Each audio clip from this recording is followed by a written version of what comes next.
We live. What's up? What's up? What's up? So we're on Facebook. We're in my Facebook group. We're on my Facebook page, and we're on my personal page. Nice. I say YouTube, right? No. Yes, we're on YouTube too. So like the link I put in the stories, that's the YouTube link. So that way it's in a lot of different places, a lot of people to see, to get these gems and this knowledge. How was your day? It was good. Not very structured, but I did some responding to emails. I paid some bills. I studied for my exam. So I cooked. So pretty good day. Ooh, what you cook? I made cabbage, beans, and threw some chicken thighs in the air fryer. Okay. That sounds good. Yeah. That sounds real good. Here's, like I said, chocolate peanut butter cup. I mean, I definitely wish I had that, but I've given up added sugar for the first 90 days of this year. And so I've been like scrambling to find artificial sweeteners between agave, stevia, date syrup. Those have been kind of like my go-tos, but I really want some like chocolate. I need to be doing what you're doing. I need to be limiting my artificial sweetener. Yeah, I'm trying. It's so far so good. I mean, as long as you have like an alternative sweetener, then it's not like, oh my God, I'm dying. If I didn't have the Putting other it stuff. in. Sorry. What are you putting it in? Like your coffee or? So I also gave up coffee this year, which is an undertaking, but tea, primarily tea is what I'm putting it in. Yeah, I can't think of anything else that I've had a need to use artificial sweetener for. Yeah. So this has chocolate, like whey protein. What was I gonna say? Yeah, I don't drink coffee or tea. Oh, I just don't like the taste. Yeah, I just don't like the taste of them. I'm big on coffee, so A lot of giving people up, are. yeah, giving it up this year was a goal of mine. For a couple of reasons. Financially, I was spending a lot of money on Starbucks, which of course there's the upsell, right? So I would get the drink, and then I would get the sandwich or the cake or whatever. And then also because it's become so routine for me. Sometimes if I don't drink coffee, then I'll feel like bad, like I'll have a headache or whatever. So That withdrawal. yeah. So I mean, I don't do it. I have drank coffee long enough that a cup or two is not going to it doesn't really do much for me. Like I could drink coffee before going to bed and sleep just fine. Oh wow. Yeah, So yeah, but I can't because I'm not. I don't drink pop. Well, I say oh, pop. okay. I say pop. I live in Chicago. I don't drink pop. I don't drink. Honestly, I mostly drink water. So if I drink some caffeine, it does the trick. Gotcha. Gotcha. Yeah, I need something strong to really feel it, or layers of caffeine to really feel it. Ah, But okay. but I think it's also because I've gotten used to the feeling of like that activation, and it just turns into other stuff like maybe anxiety, maybe just like I just know that my body is on, but I don't pay attention to it because I'm so used to it. So I just said, I'm gonna do away with the coffee. I'll drink tea, and recently, like my favorite is a ginger tea, and that's pretty much it. Tea and water is really like my go-to now. So I've Which heard. I mean, tea is water, but Yeah, but I've heard about the anxiety thing with the coffee before. I've heard like somebody I know, she would drink. Well, she used to drink a lot of coffee, and that's when she found herself being very jittery. She started getting anxiety, like it was getting bad, and it took a while before she even realized that it was the coffee. yeah, At first, and she didn't realize that's what it was. yeah, I battle with anxiety, I've battled with anxiety for a long time. So I have gotten to a point now where I have to like separate my feelings of anxiety or anxiousness from the caffeine jitters, where I'm like, am I feeling anxious? Because the feeling is similar, right? Your heart rate is increased. You might like have sweaty palms, or you might sweat. I might have like my mind racing, different things. But I've also noticed that since I've stopped drinking coffee, I've stopped having headaches too. So Ooh. yeah. So it could be because coffee dehydrates the body, Mm-hmm. or caffeine in general, but coffee dehydrates the body, and I'm drinking more water through tea and just straight up water. So yeah, it's been a positive change. Yeah, I agree. And so as someone who doesn't drink those things and only drink water, your skin looks fabulous when you drink. People tell me all the time, "What do you do?" Drink water. I don't have one of those heavy, you know how they put the drops on their face and then they do this. I don't do a lot of that. Yeah, I yeah. drink a lot of water. My body feels good, my skin, my hair. It's amazing how many things that just drinking water complements in your body to make you feel better and look better. Hmm. Skin's clearer, everything. Yeah, Mhm. yeah. But we're gonna get So, started. all right, let's do it. So, welcome to the Money Mastery Academy. Um, this is still Financial Wellness Month. It's still January, so still on the topic of financial wellness. And today we're going to talk about financial trauma.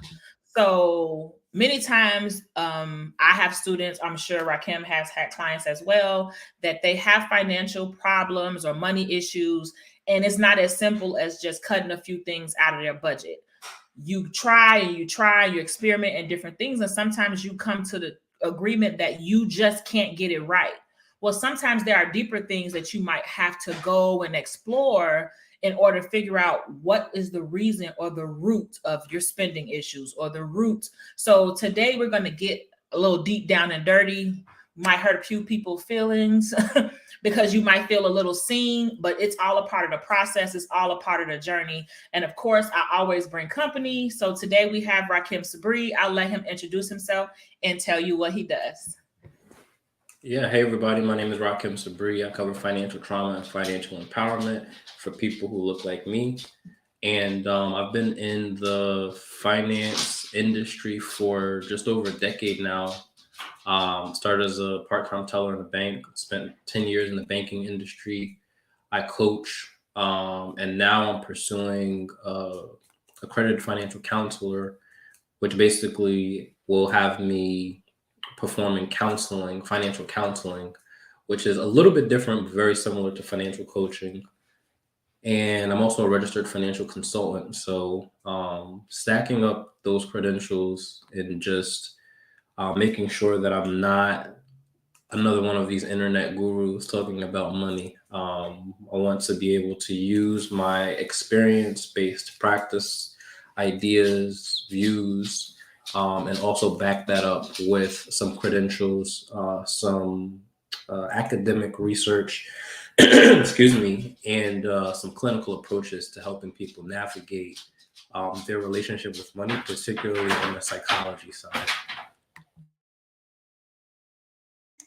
All right, all right. You hear all those, your name gonna be long when you add all those letters behind it. But he made a good point because again, it's not only about, well, oh, if you just budget, it'll solve all of your problems.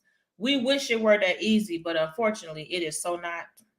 It is so not that easy. It's so much more to it. And when you really get down and figure out a lot of things, it's a self-awareness journey. So that's what I say all the time. Working on your finances and working towards financial stability, it's a self-awareness journey. And it's a journey that you're going to have some highs, some lows. Um, it's going to get real. You're going to have some conversations with yourself in the mirror, but as he said, he's been doing this for a while. So we wanted to come and get his insight so we can help you with some of these popular topics. So we're going to jump right into it. No need to wait. So My first question that I want to ask is, so similar to the person that I just described, they're working and they finding that the things that they're working, they did this program, it's not working for them. They went right back to their habits. What is the first thing that you think you should do if you're realizing that you have some financial trauma? I think it's important to define financial trauma before I answer that question. So, there's a lot of definitions floating around out there, but I define financial trauma as any instance observed or experienced that has a negative impact on the way that you view, interact with, or believe about money. And so that could be a little t trauma, like, you went through a program and the coach wasn't a great coach. And so, to your point, maybe you go back and you start following those habits that you had prior to. Or it could be big T trauma. It could be experiencing an eviction, experiencing a repossession, experiencing one of your accounts going into collections, and the ripple effect that comes from those instances that may impact your ability to get a job or to secure housing, etc. So there's a large spectrum of what financial trauma can look like and how that impacts us. And the reality of the situation is that many people are going to experience or have already experienced or will experience again financial trauma. So I think demystifying the stigma of those words, right? Finance, which causes a lot of people anxiety just hearing about it. And then trauma, which kind of paralyzes people as well, in that, well, that's not something that I'll experience, or that's something that I'm experiencing, but I don't feel comfortable talking about. So once we get to a place where we can identify what financial trauma is and whether or not the financial trauma that you are experiencing is little t trauma or big T trauma, that's when action planning comes into place. And to your point, Nia, I think the self-awareness journey, in that where you were yesterday may not be where you are today, and certainly may not be where you are tomorrow. I mean, that's the hope, right? So being able to take inventory of what your financial circumstances look like, the attitudes and beliefs that you had around money based off of those circumstances, and how that may have changed or stayed the same in your present, is going to be crucial in being able to kind of like action plan for what the future looks like. Given the example that you gave, I think if somebody has gone through a program and the program, quote unquote, doesn't work, that means that either, and I don't want to put all of the burden of responsibility on the coach, but that means that either the coach didn't do a good job of assessing the needs of the client and then creating an action plan that speaks to those needs, or the client wasn't as forthcoming as they should have been in what it is that they're dealing with internally. And that can be difficult to articulate. So I think, as I'm learning about the financial counseling world versus the financial coaching world, what I'm starting to realize is that in one environment, it's client-led, and that's the counseling environment. And in a coaching environment, it's led by the coach. And so I may approach you, or rather you may approach me, and then I'm engaging you as a coach and saying, okay, this is what the goal is based off of what you shared with me. Here is your action plan. These are my values as it relates to what success looks like for you. I want you to duplicate that process. But you may not be in a space psychologically, emotionally, or even in terms of self-awareness to execute on those goals, because they're my values and they're my goals that I'm assigning you. Whereas in a counseling environment, I may ask you, what are your goals? And then how can we create an action plan that is led by you to work towards the accomplishment of those goals, to recognize the accomplishment in that goal, and to give you the positive reinforcement or the support psychologically to feel stronger and more confident in being able to accomplish those goals in the future. So I know I'm saying a lot. I'm going to kind of pump the brakes a little bit to allow for questioning or clarification. So I think you said a lot of really big things and good things. And even myself as a financial educator, when I initially started my business, I probably was guilty of doing those things too. I pride myself in wanting to be an educator that, one, does not scold, But like so a little backstory, I met Rakim at FinCon in September. He had one of the best sessions at FinCon. And what he made me do and step back and take a look at, because sometimes we post things and you are posting it because it's a joke, or you're posting it because you thought it was funny, but it's funny from your perspective. And you may not realize that you might be causing trauma to someone because you made them feel bad or made them feel ashamed about something they were doing. So I've been much more mindful after the session and thinking about, because that's one of the things I always tell people: I'm not here to scold you, I'm here to help you get it right. And then the second thing is learning to go by their goals. So you're correct. When I first started it, I'm like, oh, well, everybody needs it, but it depends. What are your financial goals? So I think that these are important things for the client to know also. So when you're going and you're seeking help and you're seeking assistance, if this person is not interested in what your goals are or what you're working towards, that might be something to cause for pause. Hey, Marcus. So these are the things, like, essentially what he's talking about is important for you as well as, I think, both parties to be listening to and taking heed to and being more mindful of. And even myself, I take a look and, reflect on myself and make sure, because that's not helpful. That's not going to help them, achieve their goals if you're making them feel bad, or you're making them feel like, oh, well, people already feel ashamed enough about different financial mistakes they might have made. So, one of the things that we were discussing is, you were saying that, sometimes you might have to seek a financial therapist.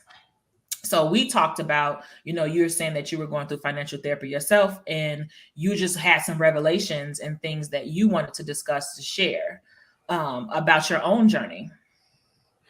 Yeah, so the world of financial trauma, if I can kind of like make a illustration, falls under the very broad field of financial psychology that further niches down into a more specific field of financial therapy.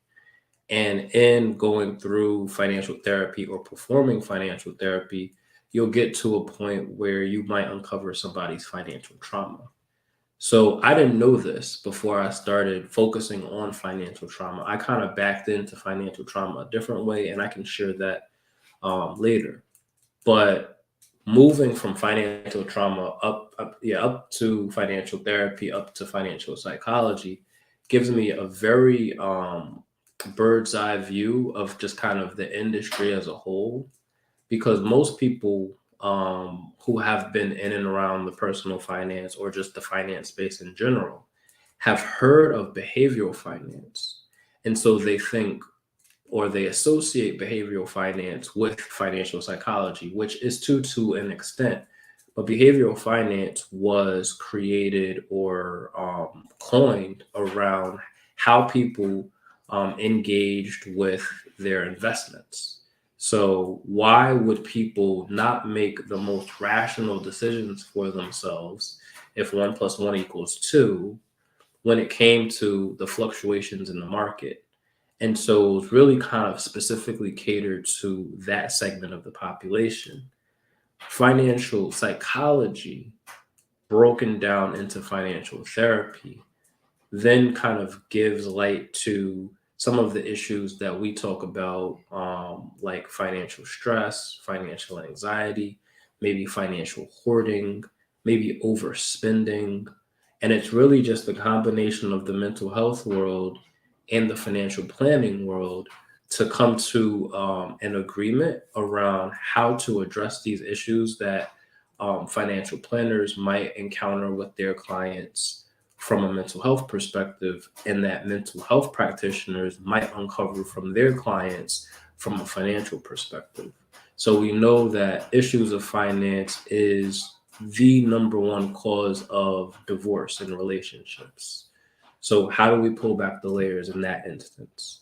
We know that most people are stressed or anxious around their money, whether they're making enough or not enough to cover their bills, whether they're chasing the promotion, whether they're trying to keep up with the Joneses, do they have enough house, do they have too much house, et cetera, et cetera. And so really money touches all aspects of our experience in this country and around the world, right? Because we all participate in this very capitalist society.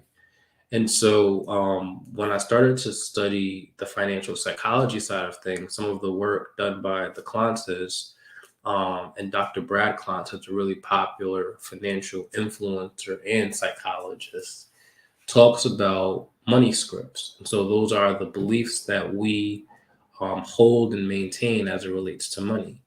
One of the money scripts that I've identified a lot of people that look like me hold on to is really kind of a combination of two, but more easily identifying with this one that money is the root of all evil, right? And so if you have money, there's a problem. You must have done something bad to get it. Or if you are consumed with this idea of getting money, then you have to watch out because maybe you're just open to doing bad things in order to get that money.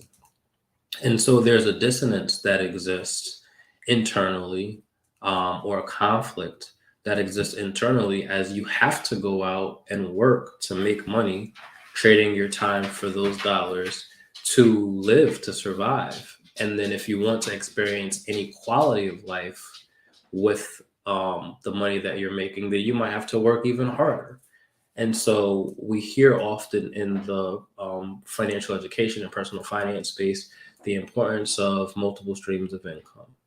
And sometimes people may look at that as, oh, well, I need to get multiple jobs, right? I need to have multiple jobs. And we live in a hustle culture that says you got to go out there and you got to work. You got to work harder than your neighbor. If this person's getting up at 7 o'clock, you need to be getting up at 5 o'clock.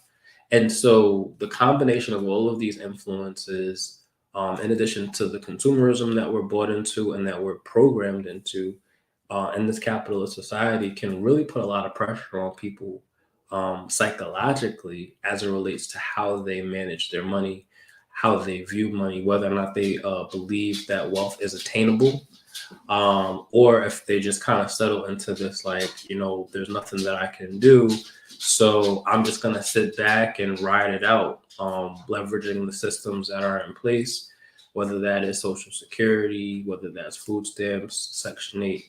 And so there's a very broad spectrum as it relates to just the general public's approach to money psychologically and from a therapy perspective, if you will. But I tend to focus on a very specific niche. And, I've done it multiple times now where I hold up my hand and, say people that look like me, because the experience of Black Americans in this country is very unique.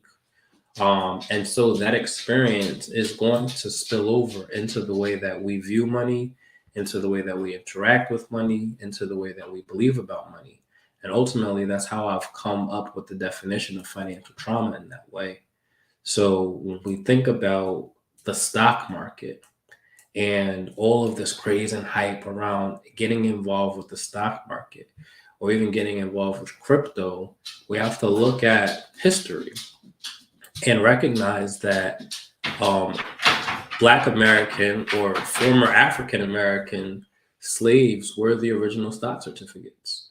And so, whereas that might not have been your lived experience, that might be something that your DNA recognizes as a trauma.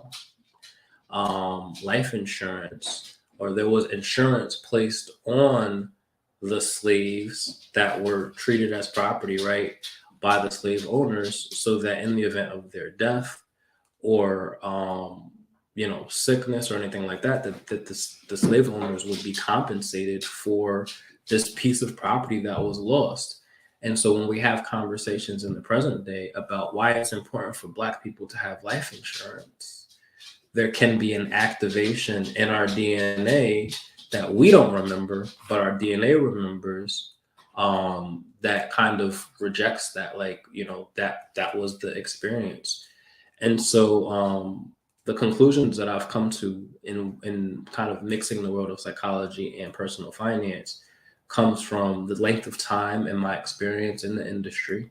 I grew up experiencing aspects of poverty, And so I had to experience a mindset shift in order to accomplish many of the things that I've accomplished, but also recognizing the work of Dr. Joy DeGruy in her thesis work titled Post Traumatic Slave Syndrome.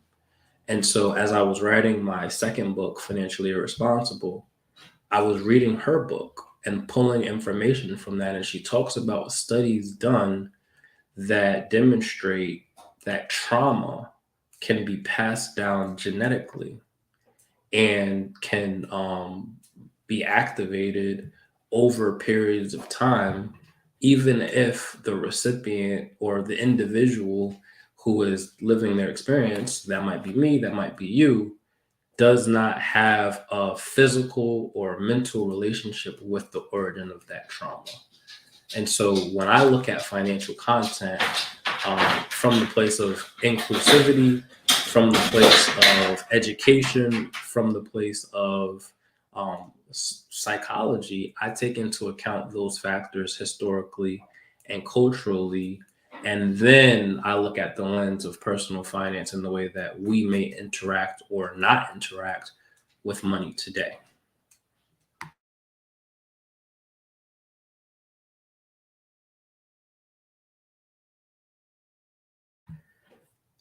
You're muted. I can't hear you.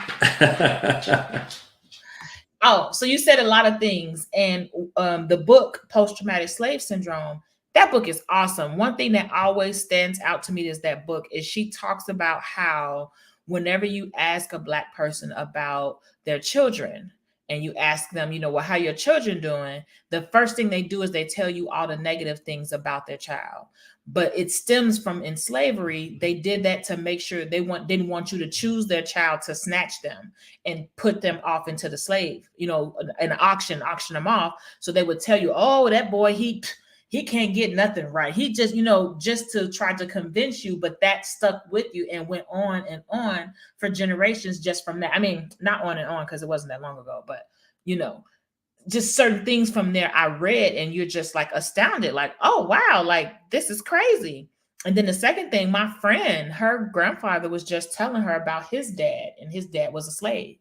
And he was telling her about it and how, you know, his experience having his father be a slave, you know, her grandfather is still alive to tell this story about his dad being a slave. So it's not so far, you know, away as they try to make it seem like it is. But it's just crazy how many different things that, like you say, even though you yourself, that you didn't have that experience, it does not mean that you're not affected by it.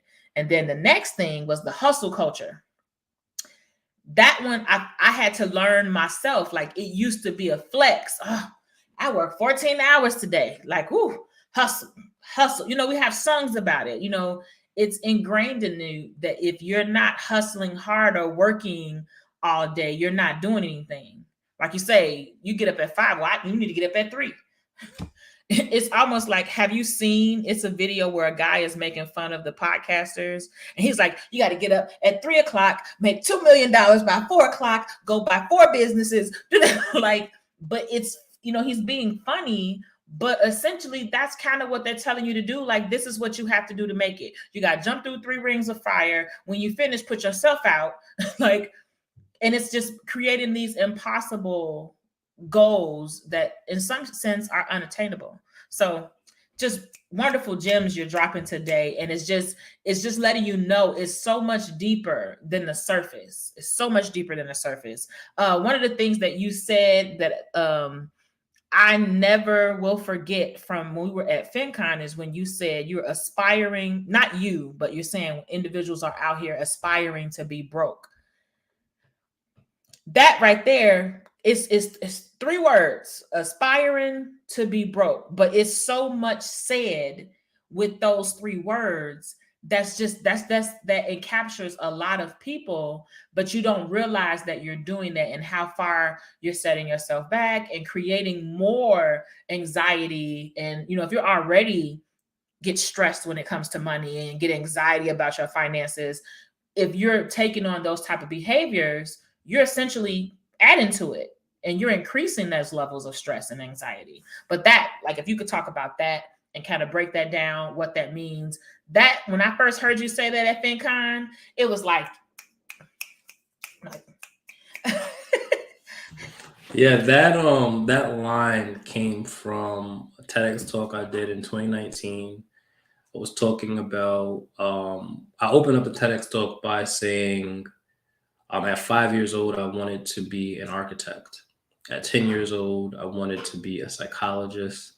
At 12 years old, I wanted to be a psychiatrist because they made more money. And then by 15, I aspired to be poor. And then I paused and kind of let that wash over the room. And I go on to say that I didn't necessarily want to be poor, but I recognized at 15 that my parents had separated. My mom was a single parent. She had Section 8. We had food stamps. I think there may have been a period of time that we had welfare. And I just became very aware of the circumstances that impacted us financially. Maybe I was given an administrative role in the household. So maybe, we would take half of the light bill to keep the lights on, but we would still not be paid up. We could get through this month, so we would be good. There would be times where the lights would be cut off. There would be times where the hot water would be cut off. And so, I talked about boiling the pot of water and using that to bathe, or washing clothes in the bathroom sink. And so all of those difficult or painful survival circumstances let me see two things. One, that I did not want to necessarily be poor, but that if I had to be poor, I could survive. And so when I was kind of planning out what my future was going to look like and leaving my mom's house, I certainly didn't think I was going to leave my mom's house a millionaire. And so the closer reality for me was something similar to what it was that I had already experienced. So my goal when I left my mom's house was going to be to get Section 8, to get food stamps, to have an apartment, and to make things work the way that I watched her make things work. And there was a drastic change in my environment. So I grew up in Westchester, New York. We moved down to San Antonio, Texas for 8 months. And then we moved back up into New England in Connecticut, where I started working in banking and started to have my first exposure to open dialogue around personal finance and issues of personal finance, whether that was related to credit and credit scoring, whether that was related to investing in the 401k, whether that was related to the number of bank accounts you have and how you manage those funds.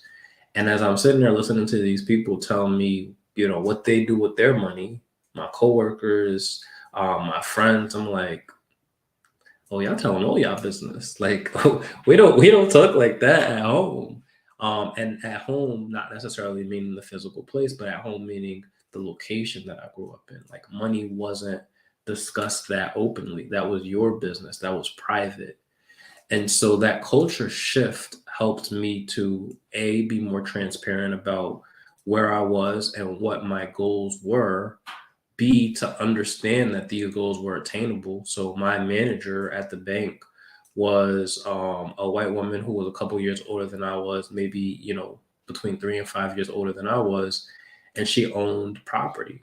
And I was just like, hold up, like, you could own a house under 30? And so that encouraged me to aim higher. Like, I'm not leaving my mom's house to go get an apartment. I'm leaving my mom's house to go buy me a house. What does that look like? How do I improve my credit so that I can qualify for a mortgage? What kind of income do I need to have? What does the down payment need to look like? And so there was a series of events that unfolded after that that really changed my perspective on what was possible, what was possible for me, and ultimately where I put my energy behind in terms of aspiring for, right? I didn't aspire to be poor anymore. I aspired to do what my friends were doing. And so when I talk about financial trauma and overcoming financial trauma, I talk about the 3 E's. I talk about exposure, education, and execution. And with the exposure, education, and execution, that's literally the blueprint that I followed. I became aware that something was possible. I learned how to make that thing possible for me. And then I took action in following the steps that I had learned or acquired, either by osmosis, through reading, through attending seminars or workshops, through observing my friends, asking questions, being connected with their network of financial professionals, so that this goal that I had suddenly decided was a goal of mine was something that I could make happen. So yeah, so me, similar to you, like you said, nobody talked about money. You know, they would say, stop running in and out of my house, but they didn't say it's because you're running up my light bill and I'm not going to be able to afford it if you continue to let all of the air continue to go out and bring in cold air. You know, you didn't get any type of background information. It, you know, it was just stop running outside of my house. You stay in or you stay out. So I feel like it just wasn't something that was talked about. But like you say, when you get around other cultures, they talk about it like normal. Like, hey, did you see? Like, it's just regular breakfast talk over coffee and donuts. You know, it's definitely a difference. Me myself, I didn't when I first thought about, oh, let me go get a house. I did not think that deep into it. I should have. I thought, oh, I make good money, you know, I can do this. I can get a house. I didn't think about like the way you just went through those questions. That's the questions that you should be asking. What income do I need? What I did not. I was just like, and it's like, and then I found out later when the loan officer was like, no, this is not going to work, you know? So I feel like, it's just, you know, it's of course it's a long way to go. It's a lot to learn. There's so many different parts to personal finance. It's not just this one topic. It's so many house, real estate itself, as stocks, like we said, it's just so many different parts to it, and it's hard to know them all. So I feel like that one thing people need to know is there's no reason to feel bad because you don't know them all, you know. And another point that you talked about before is knowing that I always tell people you are capable and deserving of financial stability. Like, because sometimes you don't feel worthy. I've had people tell me they didn't feel like they were worthy of having a house. They didn't feel like they deserved to have one. And I feel like, you know, some of it is fear, lack of education. It's just a lot of different reasons. But to hear somebody say they don't deserve to have a house, like, I feel like everybody should, you know, deserve to have them. You just decide if that's what you want or if that's what you don't want. It does that, you know, align with your goals. So I would like you to tell them a little bit about your story. So you have a story about yourself in corporate America and starting your business. And I think it's a wonderful story. It's a courageous story. And I feel like it shows every person that, like you say, you are capable. It's just a matter of making it happen, figuring out how to make it happen, and really being confident and empowering yourself. Yeah, I think that that's a really good segue. That last line there, being confident and feeling empowered. So I shared earlier that I spent a decade in the banking industry. I started at 21 years old as a part-time teller. I ended at 31 years old as an operational support program manager. And you know, over that course of 10 years, I learned a lot. I interfaced with a lot of different people, both as a customer facing employee and then as kind of a behind the scenes employee. And in May of 2021, I decided that I was done. I decided that I was tired of the microaggressions. I was tired of playing the game. I was tired of the code switching. And I felt like there was an attack on my identity as I was developing it. So going back and kind of honing in on the chronology, if you will, I spent all of my 20s in corporate America. And so at 20 years old, you don't know anything, right? You don't know who you are. You're still trying to figure that out. And my time in corporate America definitely shaped and influenced through the culture of corporate America, you know, how I spoke, how I dressed, what I was interested in, what I engaged with, what I didn't engage with, who were my friends, how did I view other Black people, right, who weren't, you know, polished and who didn't speak like I did. And in the beginning, I thought it was an issue of me just knowing better and doing better. Towards the end, I kind of look back on that experience with a little bit of frustration and almost embarrassment, because I realized that I had become this mold of what the um, non-threatening black guy looked like in corporate America, and then perpetuated that same trauma onto other black people and non-black people, and telling them how they needed to show up, how they needed to talk, how they needed to dress, not to wear earrings, how to use pitch and tone, basically how to play the game. And I was pretty successful at it. I did not leave because I was fired. Actually, I did the firing. So I fired my boss, and I was a high performing employee. I had just gotten a bonus. I had just gotten a raise. I had just gotten my performance review. Everything was all meets. But at the same time, I was building a brand. And so I talked about writing 2 books. I talked about doing a TEDx talk. And then I started getting recognized in publications as like a featured story, but also as a writer. I started writing for these publications. And so I realized that the work that I was doing was so much bigger than me and so much bigger than, the small town that I live in, that there's no way to hide this work, and that I shouldn't be hiding this work. I should not feel shame or embarrassment about building my brand, building thought leadership, and really encouraging this message of financial empowerment. And so over the course of the 10 years that I worked in that environment, because I was learning about the things that you should do, right? Building wealth, investing, building credit, all of that good stuff. I had um, amassed a pretty nice nest egg, where I felt comfortable after kind of doing some analysis and talking with some people that I trusted, with leaving financially, like saying, okay, I have this much money, I can survive for this long and not worry about a thing. And so I pulled the plug. I sent the resignation email the same day that I intended on resigning. I did not give a 2 weeks notice. I said effective immediately, pretty much I'm done. I tweeted that I had quit my job shortly after that, so probably like 9:30 in the morning on a Friday. And the tweet went viral, 2.2 million impressions. I've had some pretty nice media attention come out of that. I was invited to be a guest on Bigger Pockets Money podcast. I was invited to be a guest on Tamron Hall's show.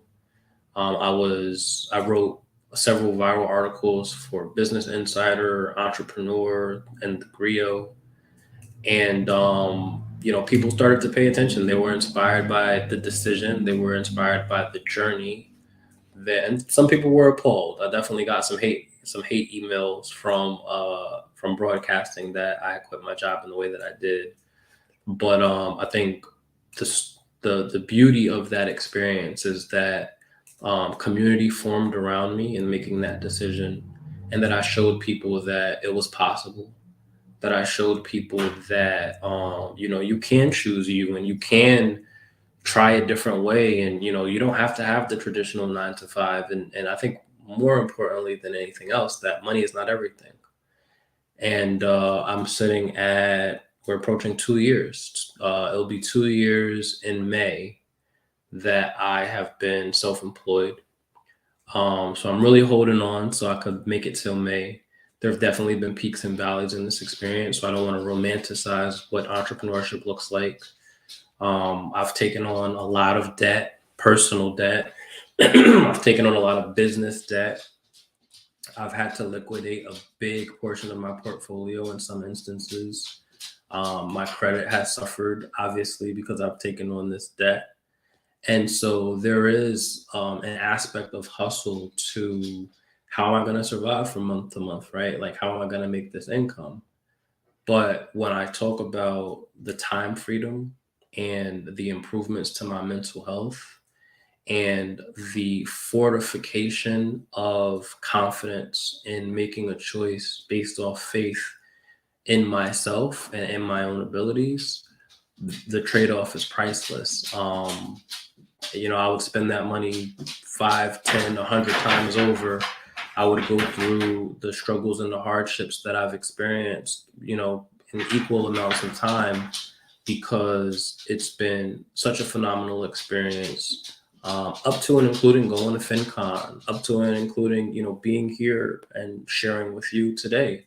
None of that would have been possible if I didn't do what I did. So I'm very proud of myself. I'm very happy where I've landed.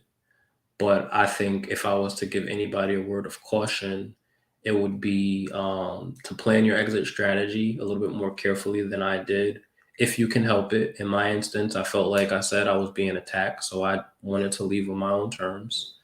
But I noticed a lot of people, after hearing my story, were inspired to pursue entrepreneurship or to quit their jobs, and then kind of fell flat on their faces as they had to navigate, this world of entrepreneurship and figuring out what is the value that they're bringing to the marketplace in the midst of a pandemic, in the midst of the recession that they don't want to admit that we're in the midst of the Great Resignation. So definitely a challenging time to have made that decision. But like I said, super worth it to me.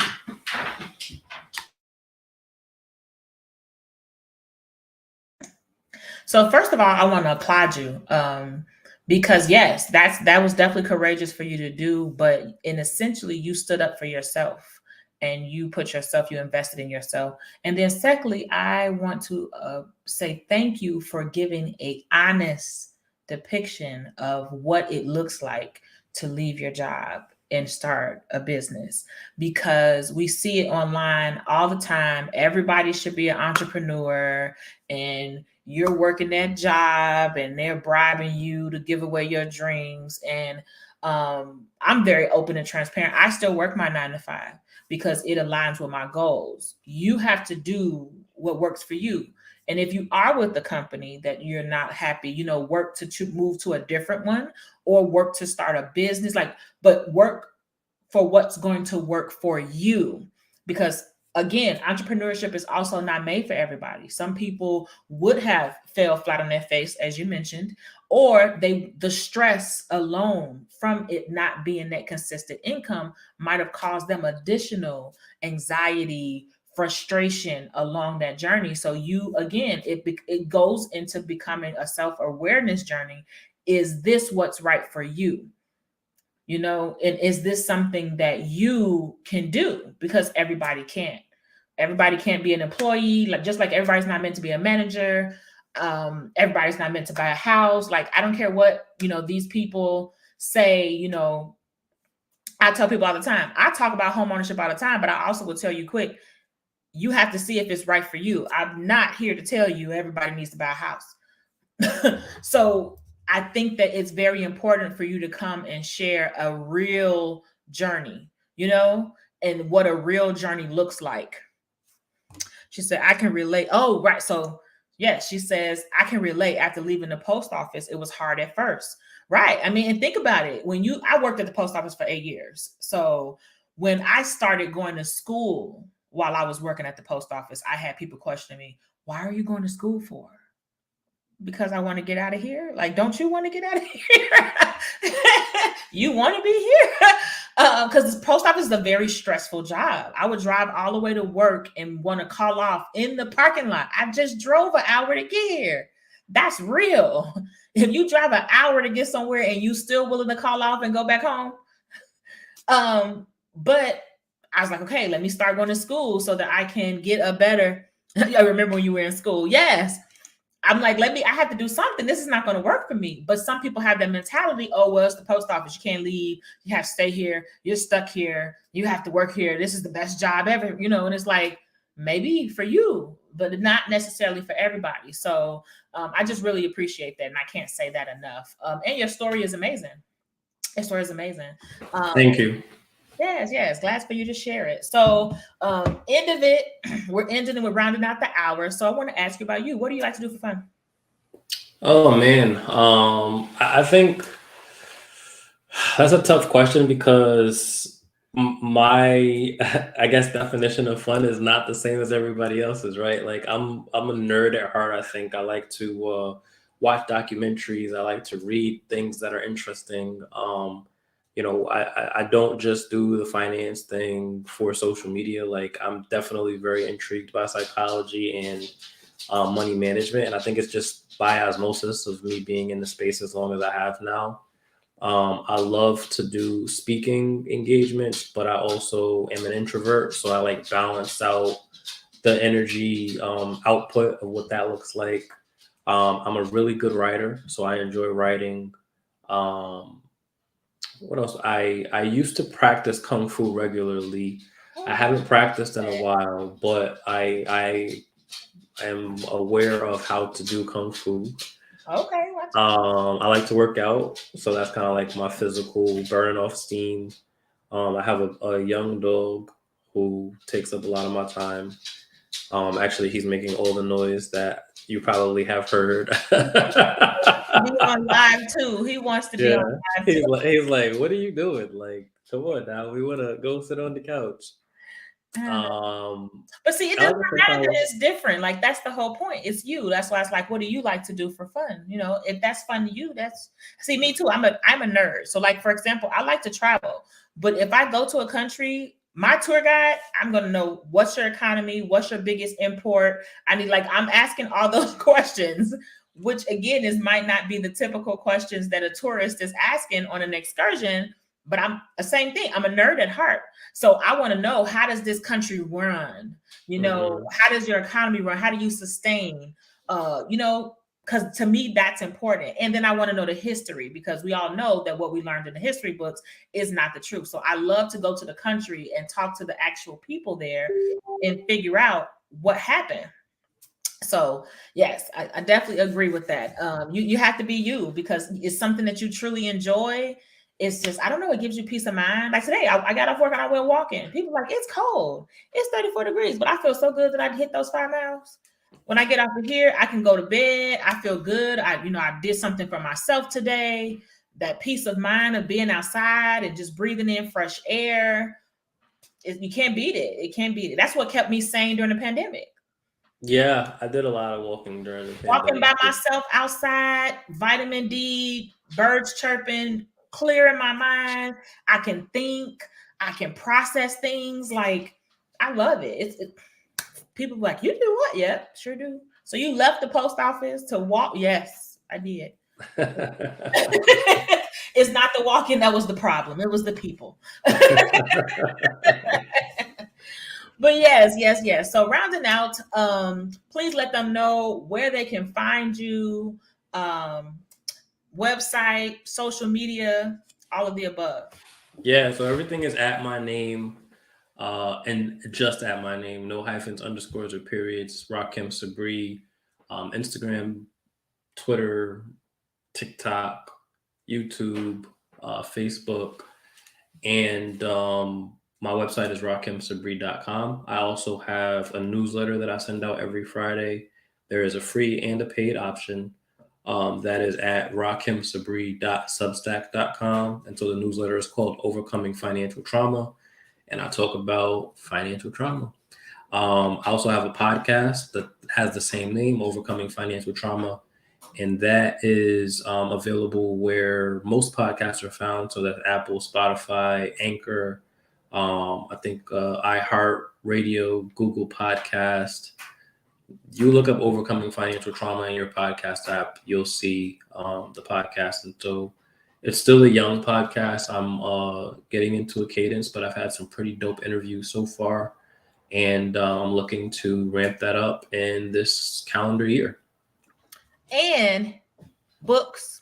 Tell them about your books. And I have two books. One is Mentorship, the Playbook. So that's behind me. It's not about finance at all, but it's about mentorship. So how do you be a good mentor? How do you be a good mentee? And then my second book is Financially Irresponsible. I don't have that near me right now, ironically, but that is available. Both of them are available on Amazon. I have been working on a third book, but I've had a lot of other things come up. That book is titled Escaping Corporate Trauma. No, it's called I Fired My Boss, Escaping Corporate Trauma. And so basically that's outlining like my experience in corporate America, a lot of what I had shared a little bit earlier rather, my entrance into corporate America, some of the microaggressions and the experiences that I've had that shaped me. So I'm looking to get that out. I just need to finish writing it and getting it edited. And right now I'm working with another creator that I met at FinCon. His name is Coach James. He's a budgeting coach. We have been doing a weekly series for Financial Wellness Month on Tuesdays at 6 p.m. Eastern Standard Time, talking about financial wellness, bridging really the gap between financial psychology and budgeting. We're in the process of working on a course that will be accompanied by a workbook. And so we don't have a specific date that we want to have it or that we will have it done by. We're aiming for April, which is Financial Literacy Month. But I think it's definitely a good combination of our unique niches and the work that we like to do. I think budgeting is very important, but I don't like to talk about it. James is definitely a numbers guy. He loves budgeting. So we're going to really kind of do a mashup. And I haven't seen that kind of mashup done anywhere else where somebody is talking about financial wellness, financial trauma, and budgeting in the same conversation. So we're hoping that the uniqueness of that offering is going to be a hit. And so for more information on any of that, you can definitely follow me on any of the major platforms or subscribe to my email list. So you're not going to skate by that just fast. Your book name is Financially Irresponsible. You can't leave them hang. You got to give them a little bit more. What is that's an interesting name. Yeah, I'm trying to see if I have a copy near me. Financially Irresponsible.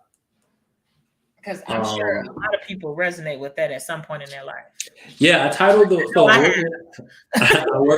I worked with a book coach to write that book, and I'm very proud of the way that we put it together from a marketing perspective, because one of the questions that he asked me when we were coming up with the title and with the cover art was, what do you want this book to do?